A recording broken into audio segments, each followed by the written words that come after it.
Hello dear students. Students, today we all are going to read out the class 10th poem of book First Flight, Fire and Ice by Robert Frost. So let's read out the poem. Firstly we read about the poem. The poem is written by Robert Frost, जो कि एक famous American poet है, और ये poem बहुत छोटी poem है, सिर्फ 9 लाइन्स की पोएम है। और इस पोएम में डिस्कस किया गया है कि जो दुनिया का अंत होगा वो कैसे होगा, वो फायर से होगा या आइस से होगा। और इसमें ह्यूमन के इमोशंस की तुलना प्राकृतिक शक्तियों से की गई है कि ह्यूमन के इमोशंस इतने ही ज़्यादा पावरफुल है जितनी की प्राकृतिक शक्तियाँ हैं। So let's read out and understand the poem line by line. Some say the world will end in fire, some say in ice. कुछ लोग कहते हैं कि जो पृथ्वी है वो आग में ख़त्म होगी, और कुछ लोग कहते हैं कि जो पृथ्वी है वो बर्फ में ख़त्म होगी। People have two different opinions. लोगों की दो अलग अलग धारणाएं हैं। Some believe the world will end in fire. कुछ लोगों का मानना है कि जो पृथ्वी है वो आग की वजह से ख़त्म होगी। Other believes it will end in ice. और कुछ लोगों का मानना है कि जो पृथ्वी है वो बर्फ की वजह से ख़त्म होगी।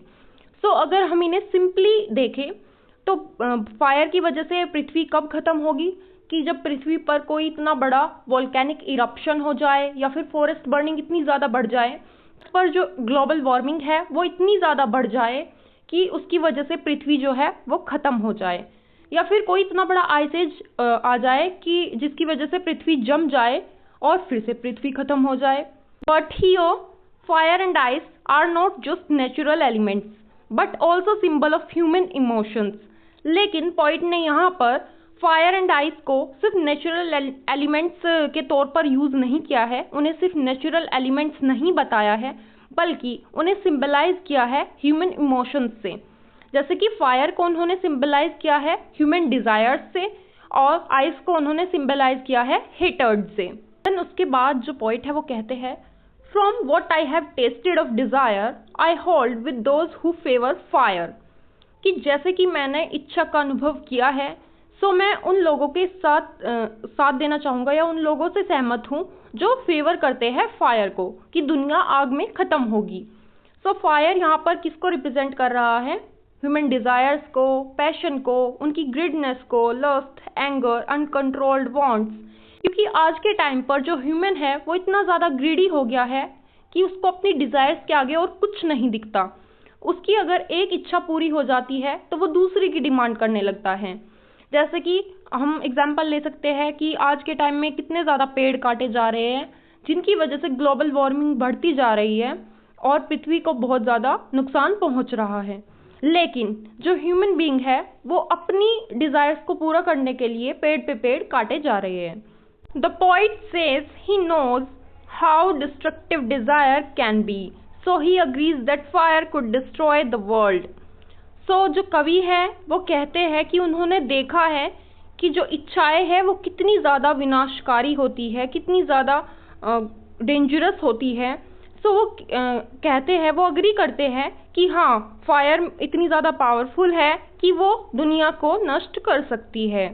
But if it had to perish twice, I think I know enough of hate to say that for destruction ice is also great and would suffice.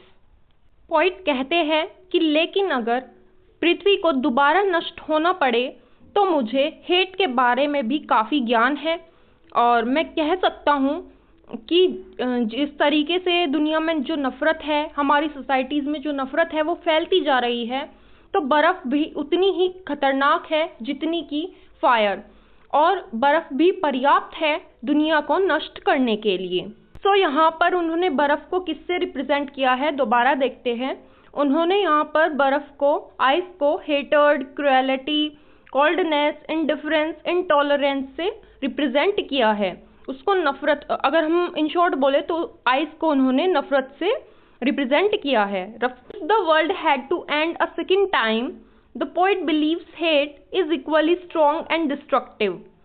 So poet कहते हैं वही बात जो मैंने आपको ऊपर समझाई, कि अगर पृथ्वी को दूसरी बार ख़त्म होना पड़े तो poet बिलीव करते हैं कि जो हेट है, आइस है मीन्स टू बी दैट, वो भी इतनी ही पावरफुल और डिस्ट्रक्टिव है जितनी की fire. He concludes that both fire and ice have the power to destroy. और वो कहते हैं कि फायर और आइस दोनों ही सक्षम है कि वो दुनिया को खत्म कर सकती है। So let's read out the key facts and theme of the poem. Theme of destruction. The poem reflects on how the world may end. ये पोयम दिखाती है कि कैसे जो दुनिया है उसका अंत हो सकता है। So इसमें दो चीज़ें दिखाई गई है, फायर एंड आइस। फायर किसको सिंबलाइज कर रही है? डिज़ायर को, पैशन को, ह्यूमन ग्रीड्स को। आइस रिप्रेजेंट कर रही है हेटर्ड एंड कोल्डनेस को। ह्यूमन बीइंग्स के दोनों ही इमोशंस बहुत ज़्यादा डेंजरस है अगर ये अनकंट्रोलेबल हो जाए। इसमें सिंबोलिज्म क्या क्या यूज हुए हैं, जैसे कि फायर है उसको सिंबलाइज किया गया है ह्यूमन डिजायर से, ग्रीड, लस्ट, एंगर, पैशन से। आइस को रिप्रेजेंट किया गया है हेटर्ड, कोल्डनेस, इंटॉलरेंस और इंडिफरेंस से। मेनली उसको हेटर्ड, नफरत से के लिए रिप्रेजेंट किया है, नफरत के लिए सिंबलाइज किया है। Frost uses this natural elements as metaphors for human emotions. और रॉबर्ट फ्रॉस्ट ने इन नेचुरल एलिमेंट्स को ह्यूमन इमोशंस को सिंबलाइज करने के लिए यूज किया है। Next is human nature. Frost suggest that human emotions are powerful enough to destroy the world. Frost suggest करते हैं कि जो ह्यूमन इमोशंस हैं वो बहुत ज़्यादा पावरफुल है और वो दुनिया को ख़त्म कर सकते हैं। और वो कहते हैं कि अगर ह्यूमन डिज़ायर्स और नफ़रत ऐसे ही अनकंट्रोल्ड हो गई और वो बढ़ती गई, तो या फिर हम बोल सकते हैं कि फायर या आइस अनकंट्रोल्ड हो गई, तो ये दोनों ही चीज़ें दुनिया को ख़त्म कर सकती है। Next is philosophical idea.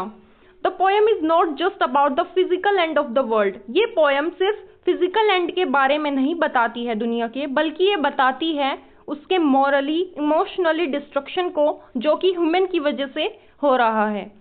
Suggests that both extremes of emotions can be dangerous. और बताती है कि दोनों ही इमोशंस का एक्सट्रीम लेवल हो जाना, अनकंट्रोलेबल हो जाना खतरनाक साबित हो सकता है। So let's read out the conclusion of the poem. Robert Frost, Fire and Ice conveys that the world can end neither in fire, desire, जो कि रिप्रेजेंट करती है ह्यूमन डिजायर, ग्रीड और उसके पैशन को, या फिर आइस, हेटर्ड एंड कोल्डनेस को रिप्रेजेंट करती है। रॉबर्ट फ्रॉस्ट कहते हैं कि जो दुनिया का अंत होगा या तो वो फायर की वजह से होगा या फिर आइस की वजह से होगा। और फायर किसको रिप्रेजेंट कर रही है? फायर ह्यूमन डिजायर्स को, ह्यूमन ग्रिडनेस को रिप्रेजेंट कर रही है, और आइस हेटर्ड को रिप्रेजेंट कर रही है। Both emotions are equally harmful and capable of destruction. और वो बताते हैं कि ये दोनों ही इमोशंस, ह्यूमन इमोशंस खतरनाक है और पर्याप्त है दुनिया को ख़त्म करने के लिए। The poem wants humanity to control destructive desires and hatred. और ये पोएम हमें वॉर्न करते हुए बताती है, हमें एक चेतावनी देती है कि हमें अपनी डिस्ट्रक्टिव डिज़ायर्स को, अपनी इच्छाओं को और नफ़रत को कंट्रोल करना चाहिए। तो स्टूडेंट्स, आपकी ये पोएम कंप्लीट हो चुकी है। सो नेक्स्ट वीडियो में हम स्टार्ट करेंगे नेक्स्ट चैप्टर को रीड आउट करना। So thank you for watching my video.